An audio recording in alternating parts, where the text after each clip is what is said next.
Welcome everybody for the first edition of the Transform webinar series, Meeting the Left.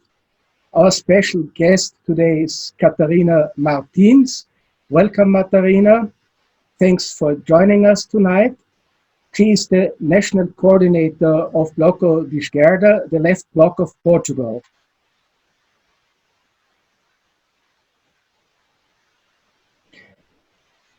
My name is... Hello, it's a pleasure for me being here.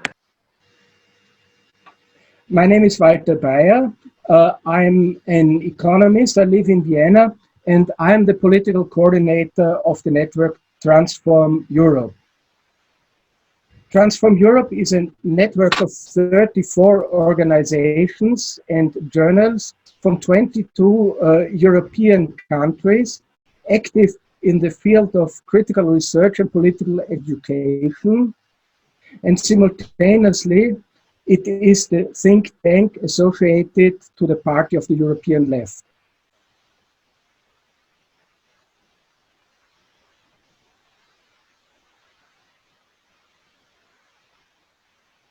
Together with my friend Hugo Monteiro, I will be moderating the event tonight.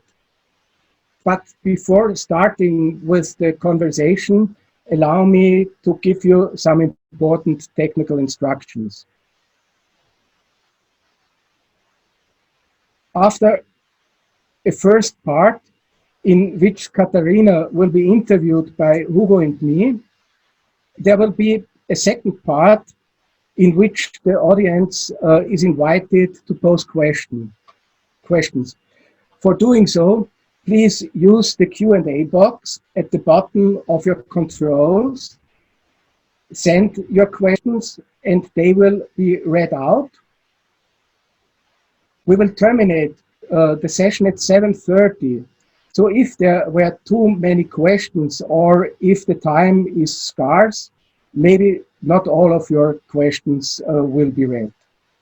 You have already the possibility to like questions of others, of course. In any event, try to be short and precise, and thanks for your understanding. You can also use the chat, but only to introduce yourself, comment on the discussion, share links, or ask technical questions which will be answered immediately. We will record the event and publish it at our website, where you can find it also with the previous recordings of our webinars so far. Having said this, and without any further ado, I pass the floor now to Hugo.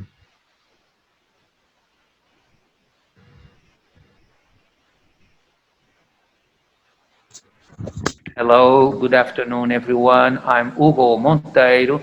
I belong to CULTRA. CULTRA is a cooperative associated to the left-wing bloc here in Portugal. Now, for me, it is a great pleasure to be part of this first event on a sequence of interviews. And first of all, I would like to thank Catarina for having accepted to join this webinar and this invitation by webinar by Transform. I think under so much pressure, having you here, it is a great now, first of all, for those that are seeing us from Europe, so how, in your understanding, has this pandemic evolved here in Portugal? And how has it affected the various social groups, namely the social divide we already had with precarious workers, informal workers, and other groups, marginalized groups? Hello, good afternoon, everyone. Thank you for your invitation. I feel very, very pleased to joining you here and to being with you here. Now, the first cases of coronavirus in Portugal, well, the ones that were detected, this was in the beginning of March. So it means it arrived in Portugal a bit later than other European countries. So this allowed us to learn something with the former experience of other countries. Then in March, in the very beginning of March, so with very few cases compared to other European countries at that time, the state of emergency was established and all schools were closed. Many activities were closed immediately in order to decrease the circulation of people. And so with all of this, we achieved a very important goal, which was from the sanitary point of view, which was the capacity of our NHS was never questioned or put at stake. Actually, we always kept 50% of our our wards with capacity available. So this explains that we didn't achieve a rupture of the NHS as we saw in other countries. We must also say that because in Portugal, we were already following the news of what was going on in Italy and then in Spain. So before the emergency state was ordered, many people, all of those that could, they started to stay at home. And this, for instance, the closure of schools was ordered officially at a time when many children were not going to school already because their parents would not allow them to go to school.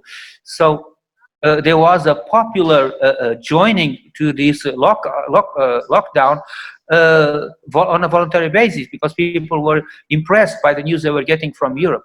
Then we got a growth of cases by 30%, and then it came down to 15 to 10%.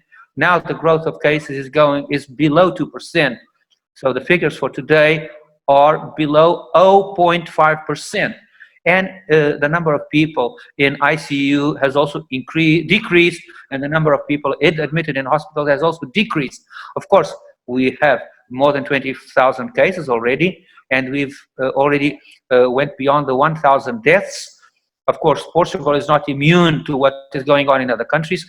Situations like nursing homes are an issue in Portugal, and very complicated cases. We've had cases of many casualties and families that cannot come and see their relatives. So this is a very difficult situation. And also for the NHS in Portugal, for it to respond the way it is, it had to postpone elected surgeries and elected treatments. So other health care is being now postponed, and only now it is being resumed again. In the beginning of May, actually in the 4th of May, the state of emergency stopped because it went only from the 22nd of March to the 4th of May, actually 3rd of May. So we are not under the emergency state any longer. So some activities are gradually starting. Now, Portugal didn't close so many activities as other countries in Europe. The industry was never closed down. Construction, civil construction was never closed down. Only restaurants and small shops and shops in general closed down. So shops that are not essential goods. Only shops selling food or supermarkets, those were open, remained open, and pharmacies also. Now, Portugal hasn't had an economy that it depends a lot on tourism. So we had 27 million tourists last year, and our country only has 10 million inhabitants. So when the pandemics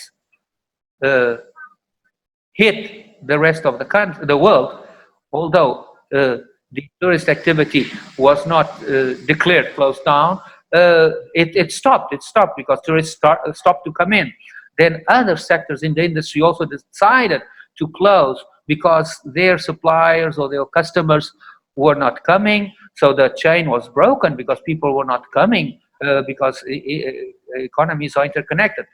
So there was more activities that closed down than those that were ordered to close down. So it is not just the government that orders which activity goes on or not, because the general economy also works on itself. So from the point of view of control of the epidemics, from the sanitary point of view, it seemed to be positive, to have been positive, because right now, Portugal, of course, a new outbreak might come up any moment. This is a concern we all have, but so far the response from the sanitary point of view is under control, but with a tremendous economic effect. And I want to speak about tourism because there's a lot of precarious jobs and informal jobs in the tourism sector. And Hugo asked about the impact, and I must say that we don't yet have official figures. We, in the month of, well, the figures we have so far, they're always lagging behind. We're always 1 month behind the official figures. And the number of unemployed went up by 56,000. We had 300,000 unemployed. So 56 more people unemployed in the first month of the pandemic is a significant increase. We also have many people in layoff. The government created a special layoff mechanism under which people lose just 1/3 of their pay, except for those that are earning the minimum wage. Those will keep the same wage. But all of those that are earning more than the minimum wage, they will earn 1/3 less. This has affected already 500,000 workers. We have support for also people to stay with their children at home because of the schools being closed. They lose 1/3 of their wage but can stay at home. So 170,000 families have already joined this support. So we have 1 million people with a formal labor agreement that have lost their job, either because they are in a layoff, in unemployed, or taking care of their children. So this is a lot because Portugal is a small country and 1 million means many people. To add to this, many people that have informal jobs, informal labor agreements, and we don't have official numbers on that. We are talking about people with no labor agreements at all, people that housewives, they might be registered in the social security system, but they don't have access to unemployment subsidy, or they don't have access to these measures. There's about 170,000 housewives, ladies working at people's homes, and only 2,000 asked for support. So many of them, because they don't have support, they didn't even inform the Social Security that they need support. So this is a difficult situation. Then we have, besides the people that don't have agreements, we also have undocumented workers, people that are in this country and that are an important manpower for tourism and agriculture, and they don't have any type of support.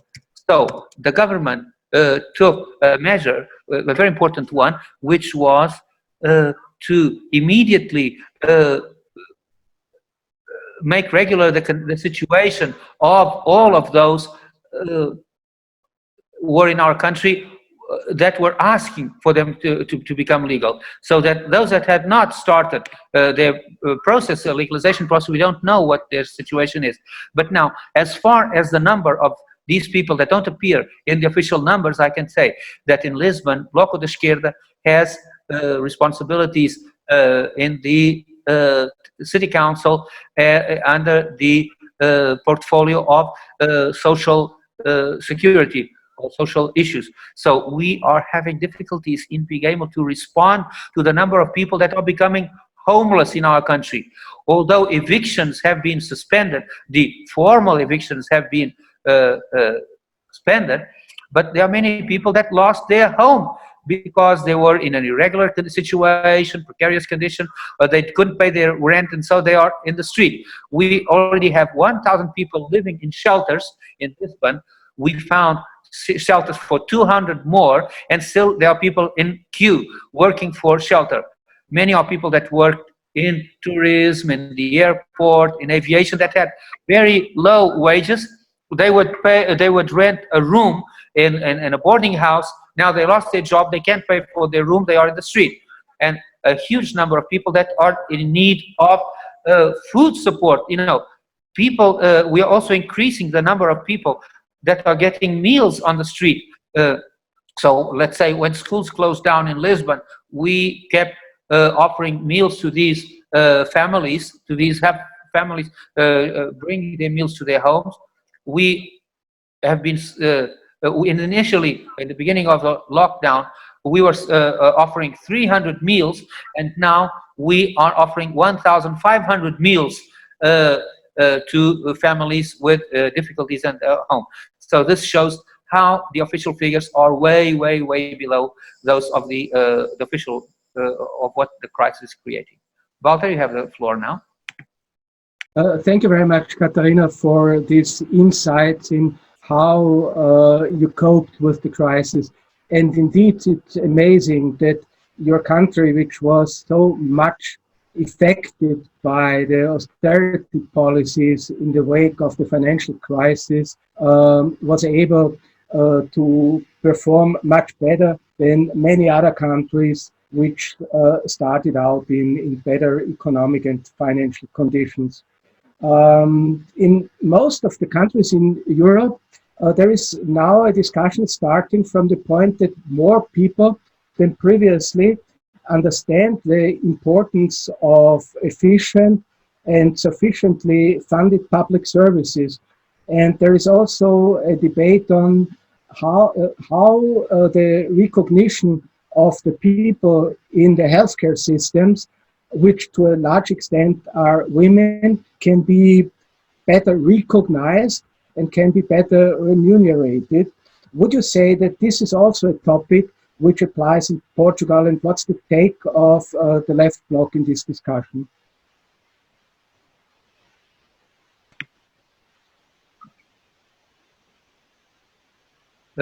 Undoubtedly, I would start by saying the following. In Portugal, we have one of the best national health services in the world. It has limitations, of course. It has lack of investment, of course. But we have an NHS that has some features that are unique. It is universal access, and although it does have some co-payment, it is, for the most part, it is free of charge. So any person in Portugal has access to the NHS without any requirement. If you're here in Portugal, in whatever condition, you can just go to a hospital. So this shows that Portugal can be seen as an example for the rest of the world. Besides, most hospitals in Portugal are managed by the state. They are public hospitals. So against many other countries where hospitals are private hospitals, in Portugal only three hospitals are private hospitals. All others are managed by the state. So all other health centers and hospitals that are in the front line responding to this crisis belong to the state. Just recently, someone working at the hospital said that this hospital used to be a private hospital, and now it's a public hospital. And this person said to me, thanks that we became a public hospital. Again, because if we were a private hospital, the first month of the pandemics, we would be discussing contractual issues and remuneration issues. But now we started in the first line. Now, of course, it has many problems. It is understaffed, underinvested. Bloco is working a lot on this. We are against some public hospitals being made private.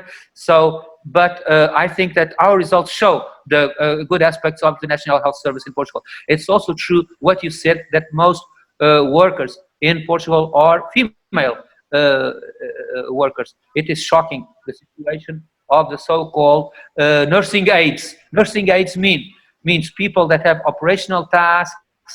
They directly support doctors and nurses and do cleaning tasks. Often they just earn the minimum national wage, which is 630 euros. They are mostly women, and they are in the front line. Besides these nursing aides that were very poorly paid, then nursing staff, nurses, many nurses, most nurses are females, and healthcare in Portugal is mostly female staff, and also other technical staff. Their careers are underpaid, very underpaid. So Bloco has been proposing that, besides all the other proposals that we have been making over the years to enhance the value of their careers, we're also proposing that they should have access to a subsidy of risk.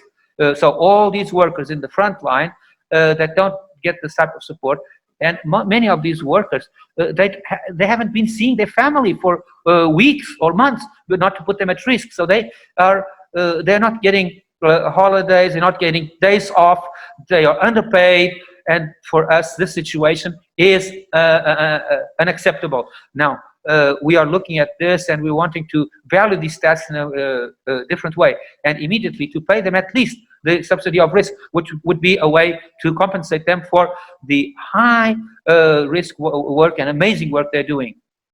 Thank you, Catarina. Thank you very much. Now you said something about some of the impacts in the political level, at political life and social life because of the pandemics. But anyway, often we are confronted with the need also to start to develop instruments to understand what goes on in the field with this crisis. So one of the issues that I would like to ask you about has to do with a tool that Bloco de Esquerda has set up, which is an interesting, which is dismissals.pt. Dismissals.pt. Well, this tool has been used for people to report abuses in the workplace, abuses by bosses, abuses by... so could you describe to us this platform, dismissals.pt, and how can it also be used as a device for political intervention, also for the future, looking at the future? Yes, we understood in the very beginning of the pandemics that companies, especially large companies, started to dismiss precarious workers, those that were on term contracts, were in an experimental period, trial period. So all of a sudden, they were being dismissed here, there, 100 here, 200 there, and we couldn't have a full picture of what was going on because official figures take a while to come. So these dismissals were not being caught by the radar because often these are precarious agreements that were not renovated when they would come to the end, and they were not considered as dismissals because in Portugal a collective dismissal means it has to be authorized by the government. But this type of dismissals that was not to renovate precarious agreements or term agreements don't have these formalities. So they were really going under the radar, and they were collective dismissals. So this is how we started to set up this website, dismissals.pt, so they could tell us what was going on in their companies. Then this website is not just for dismissals, because all sorts of complaints started to be reported on all sorts of abuses that were going on in many companies. So we were able to get a better understanding of what was going on in our country. Let's say patients in risk groups that could not be working in remote work. You know, anyone in a situation of risk must be able to work remotely, but they were not being allowed. And then distance, rules of distance, many of those companies were not complying with these rules of distancing. Some companies were asked to take their holidays all of a sudden under this period against their will. All sorts of abuses. Even some companies that forced their workers to move to a different site so they could all sleep close to their work site so that they would not go home and not contact their family. So this was a huge abuse. You know, people that could stop their work and start later on, but no, they were not. They were asked to not stop, and they were put in situations, awkward situations, and not allowed to be with their families. We started to get reports on all of this. Just in the first month of dismissals.pt, we got more than 1,000 complaints covering 100,000 workers in Portugal. And so this allows us for two things. One, to make proposals, because we understand what's actually going on in the field, and we've made many proposals based on understanding what's actually going on in the field, responding to these needs. There was a proposal, for instance, by Bloco to forbid the distribution of dividends by companies that are dismissing workers, like Gulf, a petrol company, a huge company. In the first days of the crisis, just in one refinery in Sines, they dismissed 1,000 workers, and in the same week they distributed a huge amount of dividends, and we cannot accept this. So we made a proposal. Other rules, health rules, like how can companies now be controlled and monitored in terms of the health and safety of their workers? And this also allowed us to create a network to support workers and to understand what's going on with these workers, because often people feel lonely, they feel blackmailed, and there are some sectors where there is no unionism, a strong unionism, so people are isolated and unsupported. So we created this website, and this helped to set up a network. People started to create, to contact us, and then they felt support, they became stronger, and when they feel stronger, they can fight, they fight. So the site has had all these aspects that it allowed us to make a proposal, allowed us to report things that were going on, and also allowed us to create solidarity and networks for supporting all the various workers. Walter, you have the floor now. As in most of the European countries, it seems that political life is frozen. Elections were postponed, political events cannot take place, parliaments meet in extraordinary conditions. But as a matter of fact, the economic impact of the sanitary crisis is immense. There is a big blow to all economies, and the ideas of how to recover the economies are controversial. So I wonder in which way Bloco intends to interfere in this debate, how to, I would say, recover and restructure the economy, having also in mind the necessity of ecological transformation, because the ecological crisis did not disappear with the sanitary crisis. So what would be your ideas on reanimating political and social life after the acute phase of the sanitary crisis?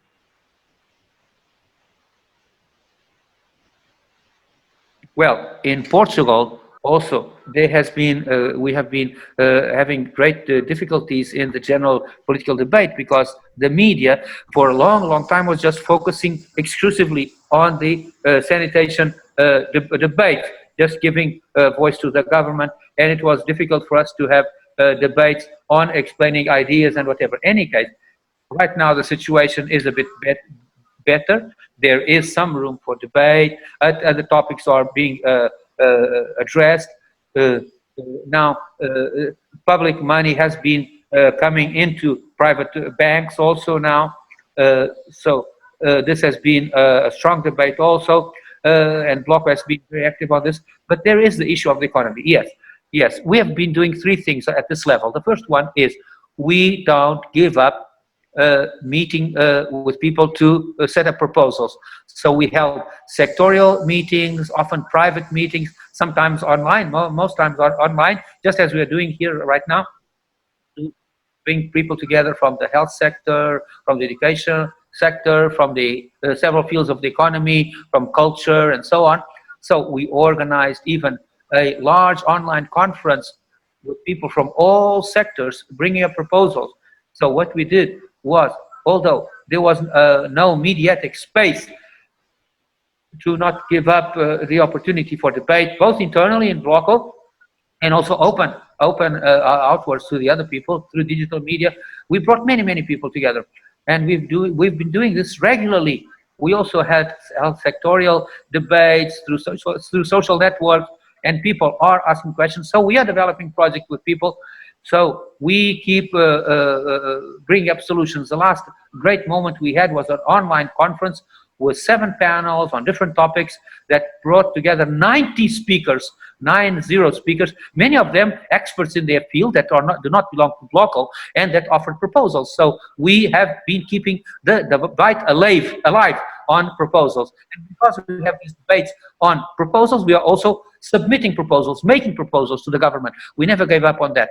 Every moment we are making clear proposals on how to respond to the social and economic emergency proposals on how to start the deconfinement or how to gradually stop the lockdown and relaunch the economy, while never stopping to debate the sanitary response, because although the first line response has to be made under scientific criteria, we need to listen to several voices on that.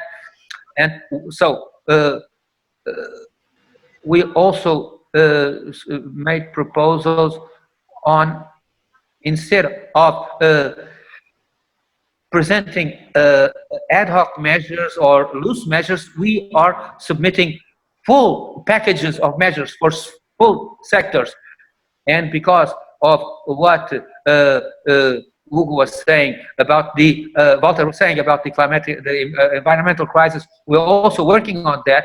We've made the following proposal. So the measures that we take now under this emergency need to design what we want for the future, need to design what the economy needs to look like in the future.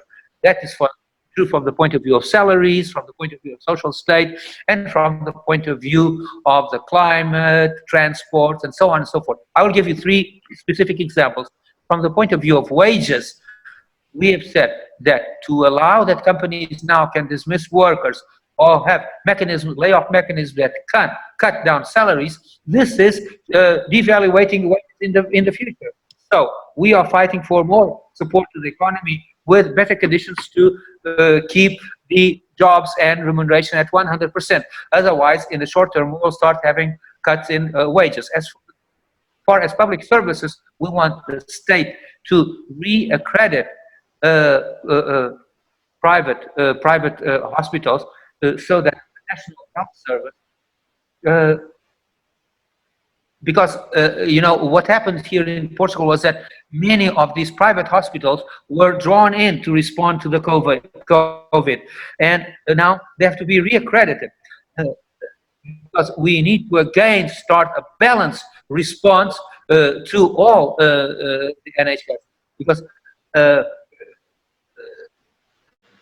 we will have to go back to what was programmed before. Because right now the NHS is exhausted, the health professionals are exhausted, the work has not been divided. So we need to re-accredit the private hospitals for them to take over some of these measures that we need to undertake to rebalance the health, the sanitary situation. So, and also we need to have stronger public services like education, transport, and education. And then as far as transports, like all other countries, we will need to again get back our airline, Portuguese airline, because TAP will close down if it was privatized a couple of years ago, and now it has to come back under the state, otherwise it will go bankrupt. And also airports, we will have to get back the airports to be under the control of the state, because it doesn't make sense to build another airport close to Lisbon that was thought for an amount of tourism that will overcome the 27 million that Portugal was already having. Well, that reality now is not anymore an emergency. And so the measures that we would take now for these companies is to build the solution that we want for the future. Now, an unavoidable question. How does Bloco assess the European Union's reaction to the crisis? Well, we have a very critical type of assessment, I must say. Well, the EU has 2 responses. One is the one that is approved in the Eurogroup. Well, the mechanisms, loan mechanisms of the European Mechanism of Stability, that is a response that the Portuguese government has said it doesn't want to resort to it because it's more expensive than going to the market and getting normal debt. And it is wrong. Structurally, it is wrong. It is like we had in the Troika times.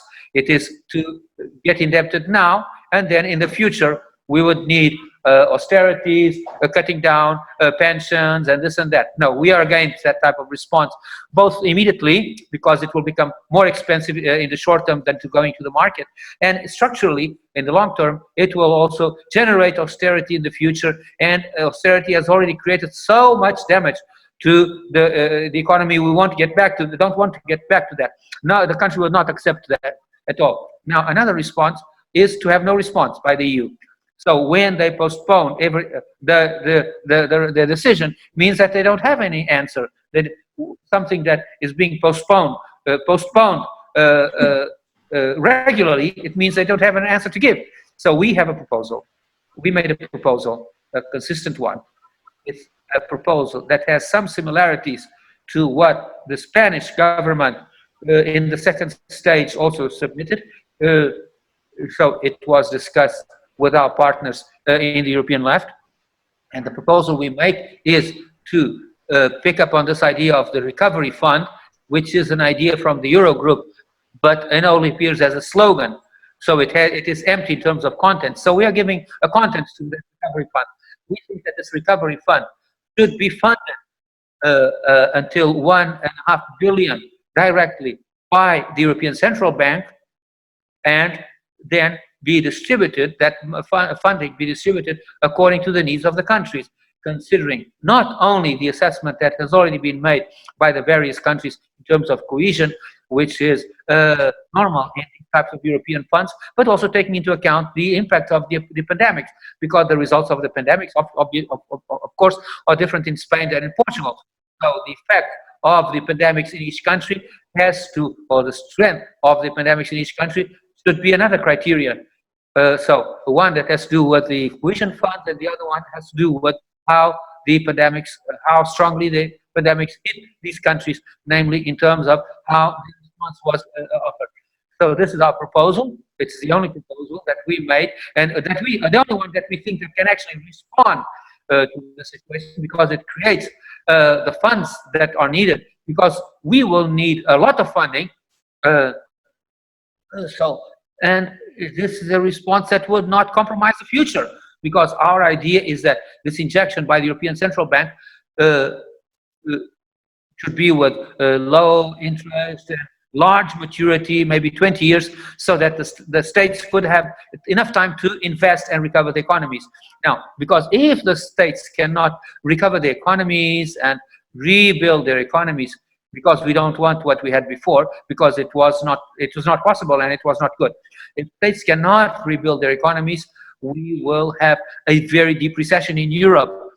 And the only way to avoid such a deep recession in Europe, with terrible consequences, humanitarian catastrophe in Europe, is that we are able to invest strongly by the state, because private sector will not be able to invest at all, will not be able to respond at all.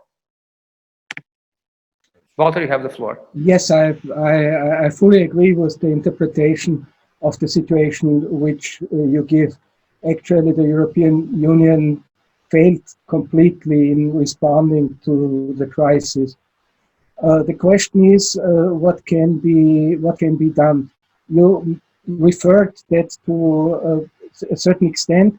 You build upon a proposal which comes from the Spanish government. There were other proposals, like the one of the 9 governments before the last meeting of the finance ministers meeting. Do you consider, in case that the situation in the European Union remains blocked as it is, to create somehow a coalition of the willing in order to overcome the resistances which are exercised by the northern states in the European Union, who seem to not to allow a real generous and offensive answer of the European Union to the crisis?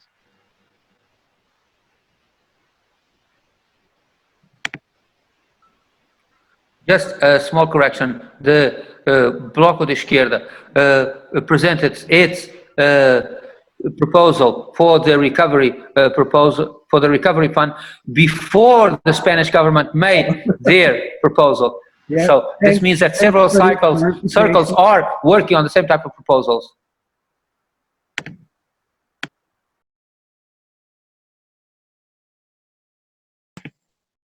Now, the problem is the following. If the EU is not able to respond to this crisis, it will not survive. It will be difficult to survive.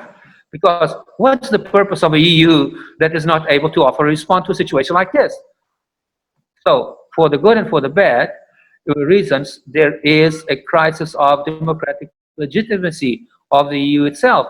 Because for a long period of time, that comes from the crisis of the financial system, the EU has not been seen by countries, namely the southern countries, as an instrument of cohesion, but rather as an instrument of bringing down wages, undervaluing wages, whereas the northern countries are, we see this discourse of division. The northern governments are fueling this discourse that those in the south are lazy and are incapable. So there's no democratic legitimacy for cohesion with this type of discourse. On the other hand, Italian economies and Spanish economies are not small economies.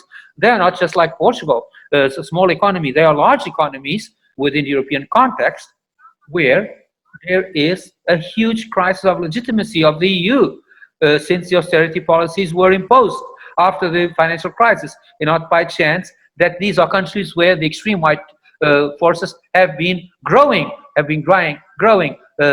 these policies of austerity in these large economies. So it is not possible to think that the response of the past can work. No, it will generate division. It will bring division, undoubtedly. Now, we don't know how, but it will bring division. Another important element is that we think it's important to fight for solutions in the various countries, of course.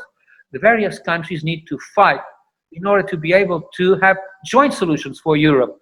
And they should try to build those joint solutions. But each country cannot not have a plan for if Europe is not enough. And for me, it is obvious, the discussion that we've had in Bloco, that if we don't have a response from the EU for this crisis, it is unthinkable that the countries in the EU will comply with the rules without having received a response from the EU. Let's say the European rules don't allow us to nationalize companies. But if we need to inject public money in companies, they have to be nationalized companies because they can't say, oh, the treaties does not allow for that.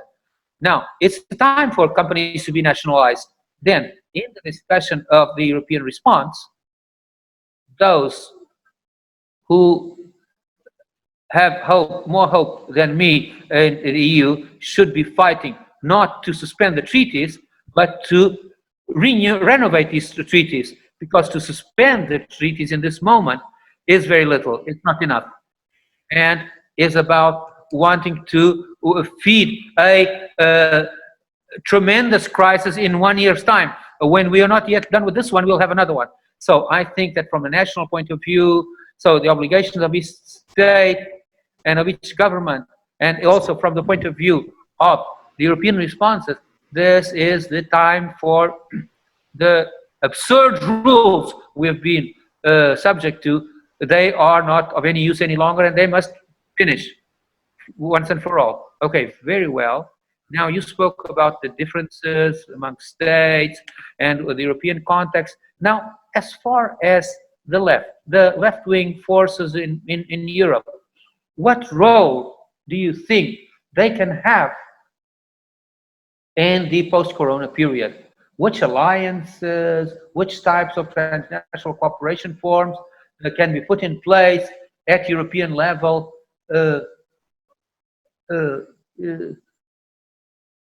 What cooperation is required from us, or what cooperation is left to us?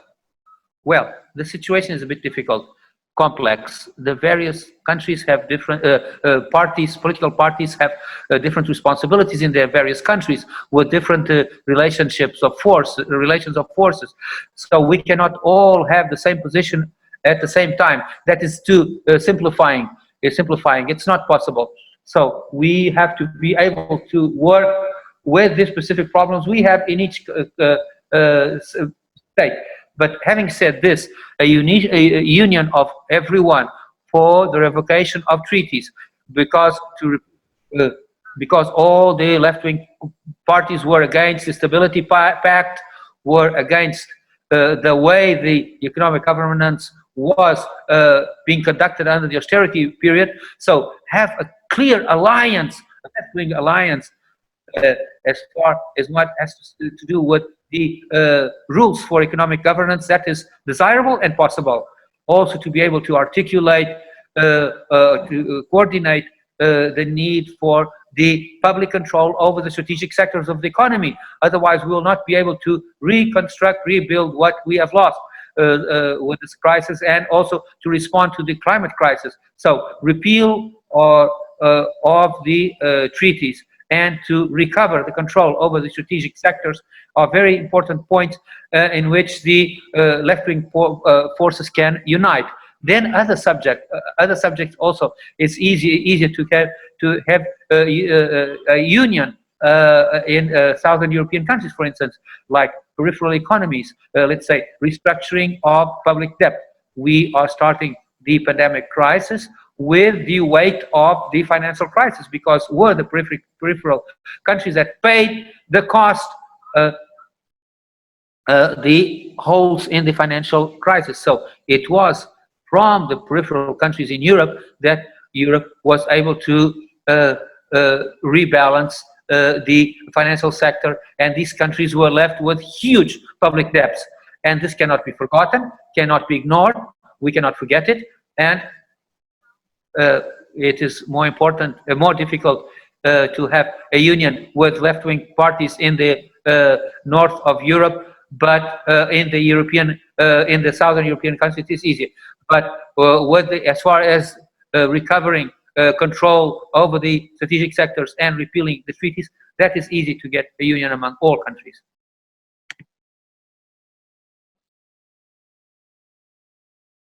You have the floor, Walter. Thank you very much, Catarina, for this very inspiring and interesting conversation. We are now coming to the question and answer part of the event. I would like once again to remind the audience that you can ask your question through the Q&A box, which you have on the bottom of your controls. You send the questions and they will be read out by Hugo and then answered by Catarina. Looking at our time schedule, I would say that we reserve approximately 15 minutes, maybe 1 or 2 minutes more for this part of the interview, and then come to a conclusion. Please, Hugo. Okay, now, Bloco, does it support the creation of Eurobonds as a left response from the left to this crisis? Yes, we've supported the Eurobonds for a long time.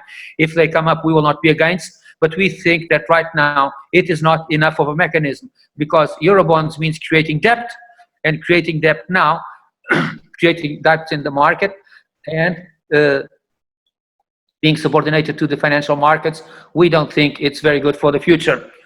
Maybe it should have been in the financial crisis, not now. Now it's a bit too late. Okay, thank you very much.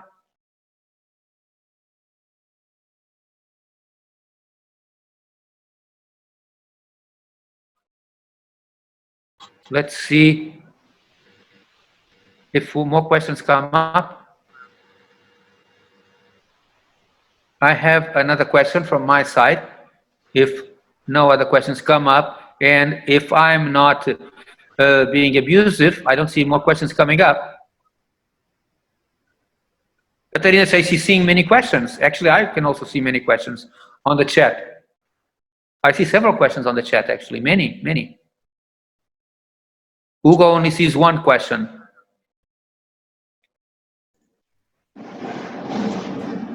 The true left, it is aware that we need to deeply change the rules at European level. So what does Bloco de Esquerda recommend for the European left to be more visible in public opinion and to be more capable of mobilizing European population for a change in Europe? Well, we have a different position about how the European left has been making their proposal. I think we would be winning in the European left if, instead of wanting to have so many opinions on so many subjects, some subjects are national, of a national nature, we should focus more on major causes like the cause of nationalization of strategic sectors, the cause of social rights, rights and labor rights, and the response to the climate crisis. I think we should focus more on the larger messages. Okay, Hugo apologizes because he was not scrolling up and he was not seeing the questions up. Is it correct to see that our reaction to this pandemic is to keep the channels of power that incur the risk of being transformed? And what does this imply for the future of the relations between the state and the EU, and the silence of the EU on the topic of the system, the relief system that does not interact with austerity? Well, there's a lot of pressure from governments and institutions from Europe and to respond to this crisis and then go back to business as usual and not touch in anything structurally. No, we at Bloco, we say that going back to business as usual is not possible and it's not desirable. It's not possible because an economy like the Portuguese one, that have a weight of tourism in the GDP, what was very, very strong and will not happen again in the next few countries. 13% of GDP is the weight of tourism in Portugal, and it will not come back in the next years. And also, in our economy, we had a huge divide in terms of social inequalities, and we have a strong pressure from the climate emergency. So many things need to change. We cannot go on with business as usual. So this is our position. Now, someone is also asking, one question I had for you, more at national level. During the lockdown, how does Bloco work at local level? Does it only work in Lisbon and in some other countries, in some other cities of the country? Because Bloco, of course, does not have the same level of representation as all other cities. So how do you assess the situation in terms of functioning of Bloco at the local level? Well, there are two responses. Two answers. One is intervention of Bloco at local governments. In local governments, in some local governments, we have formal representation, but we are making proposals for the whole country. One of the things that we have done on a regular basis, and we've did it recently, is to meet with mayors in Portugal and to present packets of measures that are a responsibility of the local governments, like social responses of emergency. These are responsibility of local governments. This has been a concern of us, and we have presented packages on this for the whole country. And then the other one is how the structures of our country of our party go on in the rest of the country. Well, of course, many face-to-face initiatives have stopped, but we kept meetings going on by video conference, exchanges with our members through video conference, and something else, which was to make a survey on the possibilities for solidarity work, solidarity networks all over the country, and try to guide our members that wanted to take part in these solidarity networks to these different networks that were existing. Now, another question on European integration.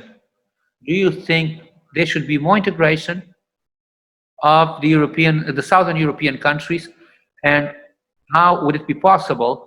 How is it possible to improve the integration of Southern European countries? Well, I don't know what you mean by European integration. European integration, well, what we've seen so far in the European jargon is the states, they give up their popular sovereignty, and then we have supranational institutions with no democratic legitimacy that just or under the control of economic powers. No, we don't want that. And at that level, we already have too much integration. And many countries, our country is already a victim of that integration. We need a different type of state, more solidary states, states that discuss things on an equal basis and deal with an equal basis. And I don't think it is similar to what these mechanisms that are called integration, so-called integration.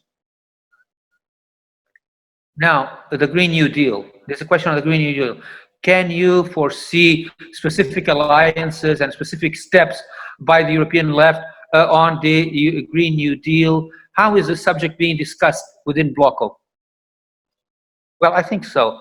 There is a possibility for understanding among European left parties, with some exceptions, because some left countries have a very extractivist or productivist approach on the economy, but they are a minority. Most other European left countries understand the need for us to have a reindustrialization of a different kind that is different and that can allow us for an energy transition that is fundamental for us to fight climate change. Very well. So I think this is it from questions from the audience. Now I will give back the floor to Walter. But before that, I want to thank you, Catarina, very, very much. Of course, I'm from in-house, but thank you very, very much for your enlivening and motivating answers. Walter, you have the floor. Yes, also, thank you very much, Catarina, for being with us and for your answers.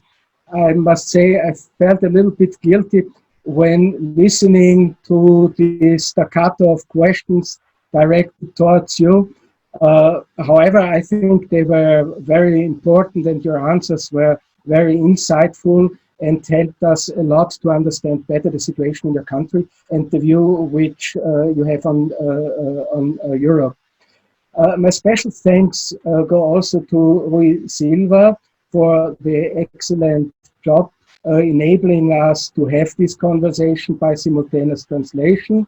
And I want to thank to Tatiana Moutinho, sitting in Porto, and to Angelina Giannopoulou, sitting in Athens, both of them making this event happening, which I find is a very interesting experience.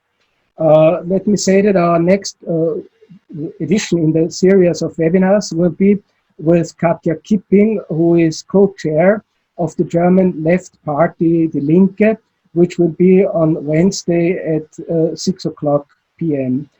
We will record this event and publish it at our website, where you also will find the recordings of the previous webinars. Once again, thanks to all of you, thanks to the audience, and once more to Catarina, who joined us this evening. Stay healthy and stay optimistic, and hopefully we see each other soon. Bye-bye.